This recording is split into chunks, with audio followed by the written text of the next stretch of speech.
Science vs. faith, do they really conflict? Well, some people say that if you believe in God, then you can't possibly be a scientist because science is all about reason and evidence, and faith is, well, blind. So which is it? Blind faith or scientific thinking? Actually, neither. And here's why. Hey everyone, welcome to life, the universe, and everything. Let's get one thing out of the way right now.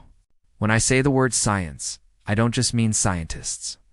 I mean the scientific method, the process of observing, experimenting, hypothesizing, and revising our understanding of the world based on the evidence. Everyone uses this method all the time, even if they don't realize it.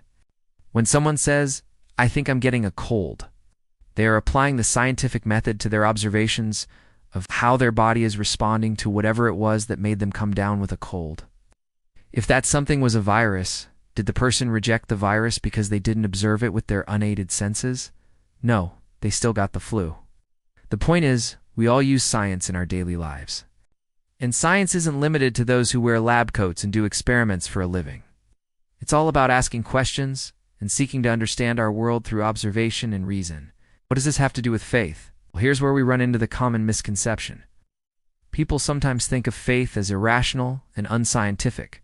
They see people claiming that the Bible says that the world was created in 6 days. And they assume that these people are rejecting everything that science has to say about how the universe came to be. But wait a minute. The Bible doesn't actually say how long the creation took. Genesis simply says that God created the world in 6 days. Now, does that mean that Christians shouldn't consider the scientific evidence for how the universe came to be? No, not at all. In fact, many Christians take the Big Bang Theory seriously because it aligns with the scientific evidence they observe in the world around them.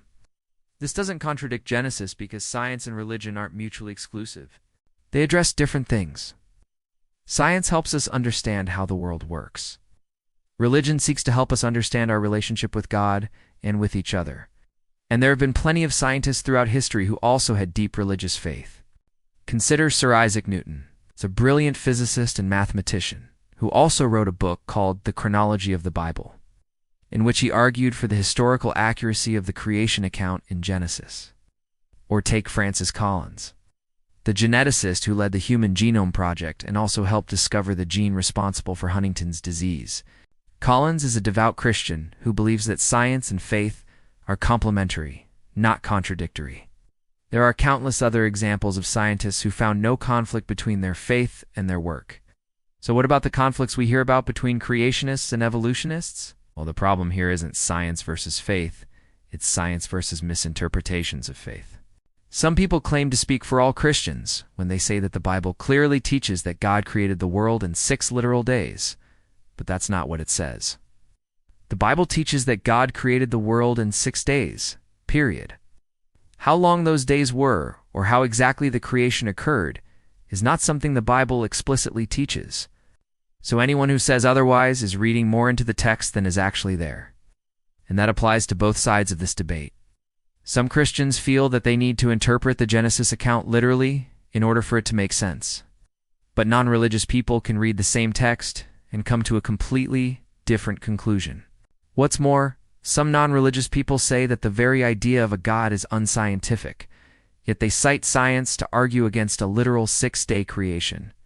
But science cannot speak to the existence, or non-existence of God. That question falls outside the realm of science altogether. At the end of the day, we need to stop acting as if science and faith are at odds with one another. Science helps us understand how the world works. Faith addresses the big why questions, like why are we here and why should we act this way and not that way. Ultimately, science and faith aren't mutually exclusive. In fact, they complement one another. We need both science and faith to live full and meaningful lives. So what do you think? Does science and faith really conflict? Let me know in the comments below. And don't forget to subscribe and share this video with your friends. As always, thanks so much for watching. I'll see you next time.